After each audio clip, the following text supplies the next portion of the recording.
Wenn Schnee und Eis den Verkehr lahmlegen, sind sie gefragt, die Abschleppdienste. Wir begleiten automobile Krampe im Wintereinsatz, dort, wo kein Tag planbar ist und wo Hilfe unter extremen Bedingungen geleistet wird.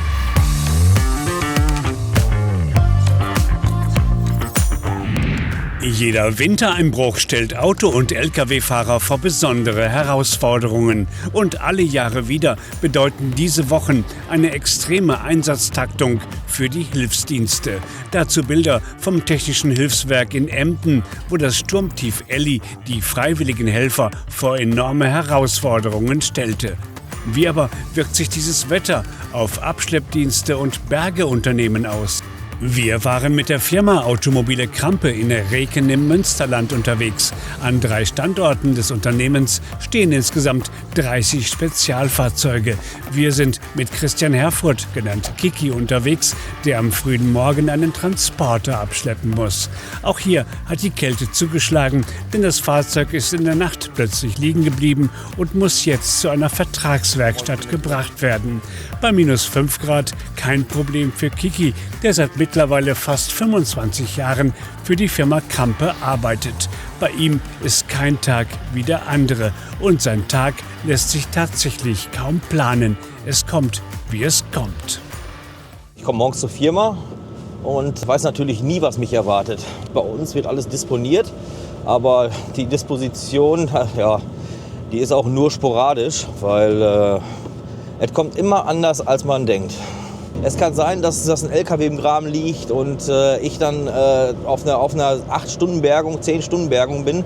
Kann aber auch sein, dass ich den ganzen Tag nur Pannenhilfe mache, nur Starthilfe bei den Witterungsverhältnissen, bei Minusgraden. Dann wird 10 Minuten später wird mir der Auftrag entzogen, Telefon klingelt, Unfall hier oder Pannenhilfe da oder irgendwo ist irgendeiner liegen geblieben, der gerade akute Hilfe braucht. Aber genau deshalb liebt Christian seinen Beruf und genau deshalb wollte er von der Werkstatt auf die Straße. Und schon der nächste Einsatz in einem Job, bei dem man aber auch vor Überraschungen und Unliebsamkeiten nie sicher ist. Der Fahrer eines polnischen Transporters braucht Hilfe. Er hat getankt, dabei hat er eine Zapfsäule, aber leider Diesel und AdBlue vertauscht, sodass Christian ihn jetzt mit dem Brillenwagen zur nächsten Tank- und Rastanlage schleppen muss. Von dort aus soll es dann später für den Fahrer weitergehen. Den Rest will die polnische Firma organisieren, die Leiharbeiter quer durch Europa fährt. Nicht selten liegen zwischen den Einsatzorten 50 bis 70 Kilometer. 400 Kilometer am Tag sind also keine Seltenheit. Jetzt im Winter schlaucht das ganz schön.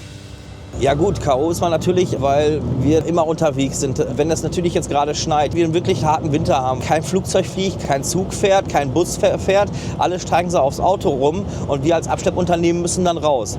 Das schlaucht natürlich unheimlich, wenn man selber versucht, zu dem Havaristen hinzukommen und selber aufpassen muss, dass man selber nicht irgendwo einen Unfall baut oder im Graben landet, dann ist man abends natürlich, liegt man 5 Minuten auf der Couch und ist am Schlafen. Ne?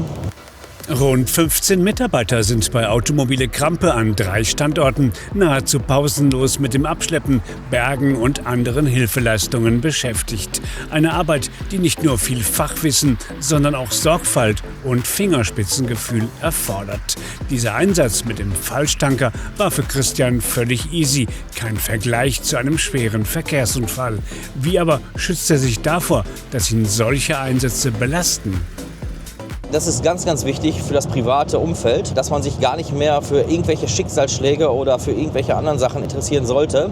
Wenn ich jetzt zum Beispiel einen schweren Unfall hole mit tödlichem Ausgang oder sowas, da frage ich auch gar nicht erst weiter nach, wo, was ist passiert. A, geht mich das gar nichts an. Ich bin nur der Abschleppdienst, der vor Ort ist und das Fahrzeug holt.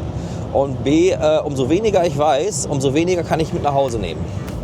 Mitarbeiter wie Christian zu gewinnen, die sich jederzeit ihrer Verantwortung für die zu erledigenden Aufgaben bewusst sind und dann auch noch technisch extrem versiert sind, ist gar nicht so einfach. Christian hat, wie gesagt, vor vielen Jahren als Kfz-Lehrling in der Krampe-Werkstatt angefangen. Heute ist er Berge-Experte und Tag für Tag mit den unterschiedlichsten Lkw aus dem Fuhrpark unterwegs. Und da geht es tatsächlich um extreme Werte. Dieser Blick auf weitere Spezialfahrzeuge zeigt es. Und auch der geplante Neubau einer eigenen Lkw-Werkstatthalle ist ein Zeichen dafür, dass das Unternehmen hochspezialisiert ist. Nicht zu vergessen, eine Lkw-Flotte, die neben dem Bergegeschäft auch noch für die unterschiedlichsten Transporte unterwegs ist. Wie aber schafft man es im Alltag, solche Experten wie Christian ans Unternehmen zu binden? Oder andersherum, wie merkt man überhaupt, wer für das 24-Stunden-Abschleppgewerbe geeignet ist und wer nicht? Beim Abschleppdienst ist ja so, man ist einmal dabei, dann bleibt man dabei, oder jemand, der neu dazukommt, der ist dann einen Zeitraum dabei und ist dann weg. Also die Leute, die es machen, die leben dafür. Jetzt zum Beispiel der Christian, mit dem du unterwegs warst, ja, der ist schon über 20 Jahre bei uns im Unternehmen. Der macht im Endeffekt jeden Tag nichts anderes, der lebt dafür. Da ist aber auch einer, den kann ich Sonntagmorgens um 4 Uhr kann ich den anrufen, auch wenn der frei hat, und sagen, kannst du mir helfen? Und der kommt. Und das ist nicht nur der, sondern das ist ein Team von mehreren Leuten, die halt so eingestellt sind mittlerweile bei uns. Und nur darüber kann man natürlich das so umsetzen, wie wir das hier umsetzen können, weil halt alle an einem Strang ziehen und zu jeder Zeit, wo man Hilfe benötigt, kriegt man Hilfe. Und manchmal ist es auch gar nicht so einfach zu verstehen, wie wer in welche Situation geraten ist und Hilfe braucht. Hier rückt Christian mit einem 530 PS starken Mercedes-Benz Spezial Arocs aus, um einen mit Tiefkühlfracht beladenen LKW aus Litauen wieder flott zu machen. Der Lastwagen ist bei Schnee und Eis auf die Bankette geraten und hat sich festgefahren. Schon der Einsatzort selbst wirft viele Fragen auf. Wie ist der aus Indien stammende Lkw-Fahrer überhaupt auf die Idee gekommen, diese Straße zu befahren, die mitten in einer Bauernschaft liegt? Weit und breit ist außer der schmalen Straße nämlich nichts, aber auch gar nichts. Ursächlich für die Irrfahrt, so stellt sich später heraus, war eine Navigation mittels Handy.